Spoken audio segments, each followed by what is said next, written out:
Okay, we're back at it here. 1959 Massey Ferguson rebuild. I'm taking apart these wheels right now, and we're getting ready to do some more grinding and preparing for some more painting.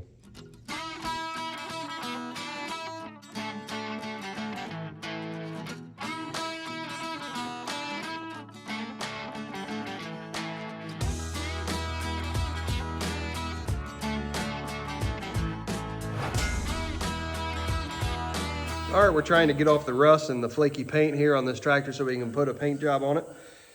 I got my DeWalt grinder with this little wire wheel from Harbor Freight.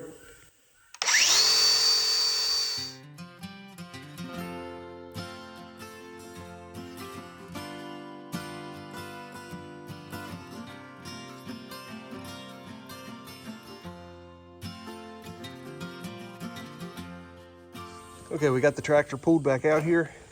I'm blowing it off with air hose. I'm also going to wipe it down with some acetone. Make sure it's completely dust free. We're preparing to paint. I'm also cleaning out the garage here. So trying to get as much dust out of here as possible. All my parts are over there to be painted.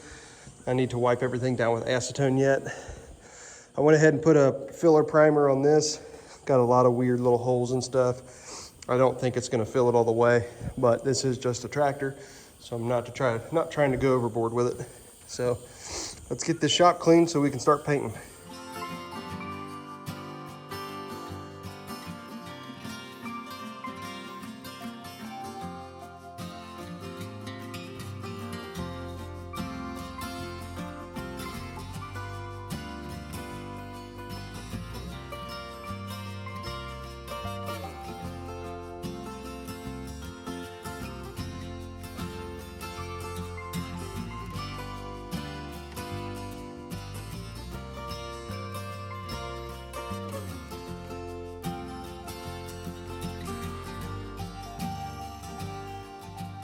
Okay, I'm using a Dremel tool with a wire wheel, and I'm cleaning up around the holes where the intake is mounting to. There's a gasket there, so I want to make sure there's a clean surface for it to mount and have a nice seal.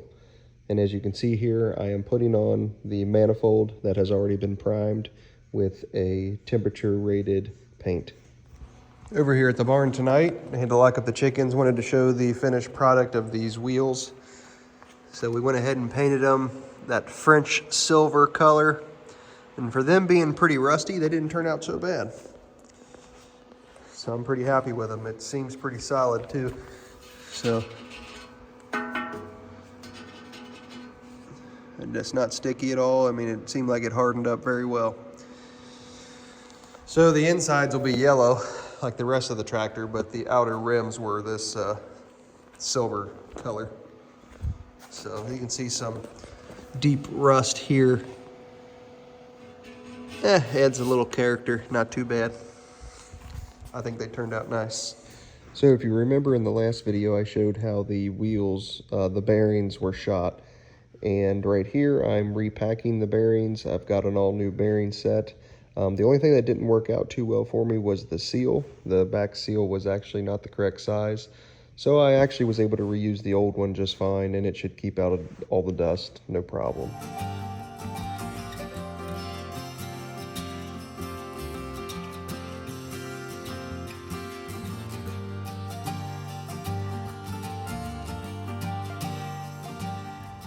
Now I'm using my ladder across the rails of the garage door to hang some parts that we've already cleaned up and is ready to prime. I'm going to try to hang everything as much as possible. That way I don't have to wait for things to dry to move it around or flip it over to then repaint the other side. So this should work out just fine.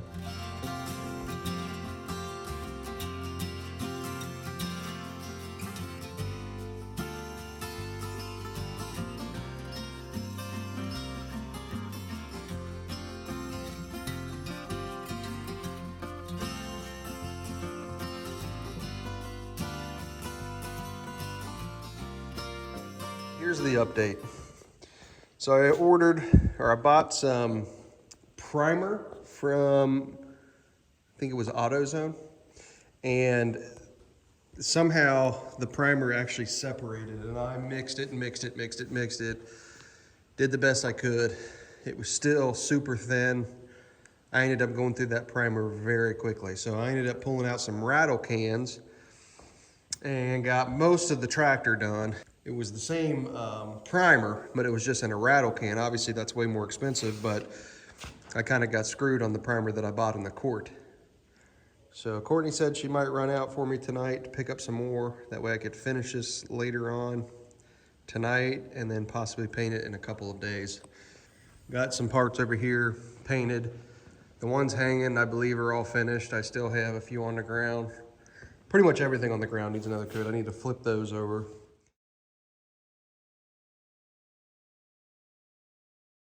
Okay, we're finally ready to put a coat of paint on the tractor.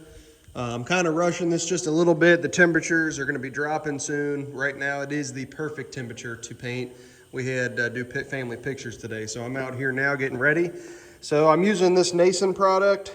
Never used it before. It is a car paint. I didn't want to spend that much money for a tractor, but they're the only ones that actually had the original color. So once I do this, if I need any more paint, I'm actually going to go take it and get it matched somewhere because I'm not paying that kind of money for a tractor. But anyways, it should go on nice anyway. So it looks like I have to add the actual paint, and then there's a hardener with a wet look, and then there's the reducer. And I have acetone back here to clean everything up. I have to mix it. It's going to be an 8-1-2 mix, and he labeled everything for me here. 8, this is the 1, this is the 2, which is the reducer. So he showed me how to mix it on the cup when I was over at, KOI, Kentucky, Ohio, Indiana Auto Parts and Paint. So I'm gonna start getting everything ready to paint. I have learned a lot about painting through this project, and I'm glad to have learned it. But unfortunately, there was a few things that I had to learn the hard way, and one of them was overspray. So I should have had plastic down all over my shop because overspray got everywhere, and I don't know if that was because I'm inexperienced or if that's just the nature of the beast when you're spraying paint with a pneumatic air sprayer. So otherwise the paint laid pretty well for being yellow, and you'll see here in a little bit that I actually ran out of paint. And if you know anything about this kind of paint, with single stage paint, you have to apply your second and or third coats within, I think it's 4 hours for this paint. And if you do not apply it within that amount of time, you can run into a lot of issues. Well, everything looks good so far, but I'm not sure what I'm doing wrong, but I ran out of paint. I bought 2 quarts, plus I reduced it, plus I put the hardener in it. So I do have a lot of overspray on the ground, which don't know if that's normal or not. But we're out of paint. So I got the most of the tractor done on the outside. So I may go to Sherwin-Williams and have them match this paint and get something a little cheaper because that stuff's freaking expensive. So, but it does look really good. I tried to put 2 coats on everything that I painted. That way I wouldn't have to coat over it with something of a different brand paint. So, I mean, I could see that it needs a 3rd coat in some areas, but you know, it is a tractor, so try not to go too overboard. But I'm gonna let this dry. I'm gonna go deer hunting. But yeah, so I have all that to paint over there yet. And then all this is painted. The bulk of it's painted, so I can actually start putting some of this stuff together, which I'm excited about putting that on the back on the front because it's super heavy. One of the bigger mistakes that I made that I don't think I showed on video, but this was me making the mistake right now. I should have put the belt on before I ever put this front axle back onto the tractor. So later on, I didn't show it, but I ended up having to unloosen all those bolts and slip the belt down in there. It was a pain in the butt. Feels good to have that front end back on the tractor. That sucker's heavy to move around. So I had to hook back up this drive shaft. This is a drive shaft within here. You can see where there's a keyway that runs the hydraulic pump. I had to build a new little bushing right here. That one I remember didn't have one in it when I took it apart. So that should run smoother. As you can see here, I got all of the slop out because of the bushings that I replaced on those pins. I got all of that slop out, that's good. And I also got all of the slop out for the wheels, and that's good too. So I'm gonna put a little grease in here. I wanted to get this hooked back up to the tractor. I am gonna put a 3rd coat of paint on the tractor There, after the sun hit the tractor, there's just a lot of spots I could see that I missed. Here's a real big one right here. You can see that dark edge. So, kind of upset about it because that paint is so expensive. And it was kind of a disaster going to Sherwin-Williams today. They could not match this paint. There's also a paint online that claims to have this color. So I'm gonna try to order that because I don't want to pay $125 a quart for this paint. But I want this tractor to be as original as possible. So, all right, well, we're gonna continue to do a few things. I'll pump some grease in that, call that one good. Feels good to be able to put some stuff back onto the tractor here. You know, some of the spots ain't gonna see paint like where these are gonna be. So I'm gonna go ahead and put these on the shifter gears here. I got new boots for them. These are dust boots, basically keeps them out, keeps the dust out there of the transmission. So the paint looks like it's dry enough, it shouldn't affect it at all. Put that right over top of there. Oh, I'm gonna put my phone down and do this. Let's see. There we go. It's amazing how much easier things are with both hands instead of just the one. Got those in there, those look good. All right, I'm back at it out here today. I was gonna go ahead and try to get some of these parts on. Bought some aftermarket, kind of just some generic dust boots here. And it seems like they fit pretty good. Here's the ones that are on there now. Also went ahead and put this tire on so it wasn't just laying around in the garage. Later, I might try to put the rubber tire on this rim. That's gonna be a bear. That way I can drop this front end down, get it off the jack, and continue putting the rest of the tractor together. Still got a little bit of work to do with the steering column. There's a fix that I found online to keep it from leaking out the top without having to replace this whole unit.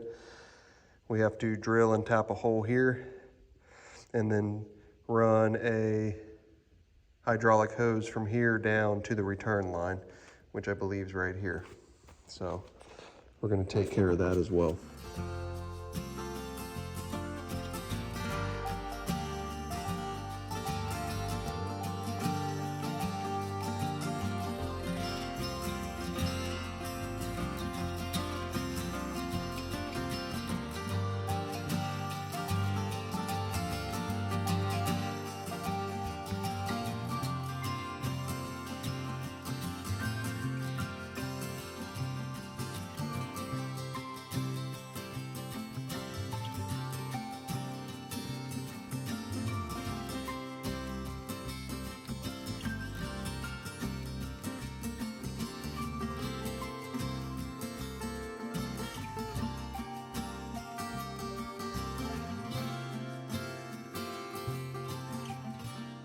All right, it's starting to look like something.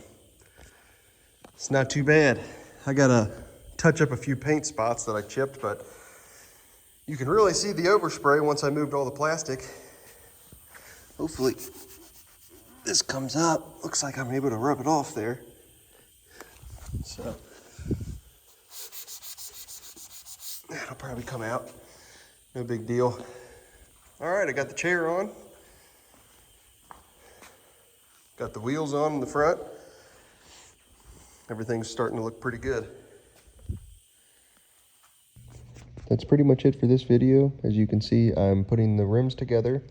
The next video, you're going to see me mount the tires to those rims, and that's a pretty tough job. And I'm also going to be drilling and tapping a hole into the steering column to see if I can fix that, and starting putting the rest of the tractor together. Stay tuned.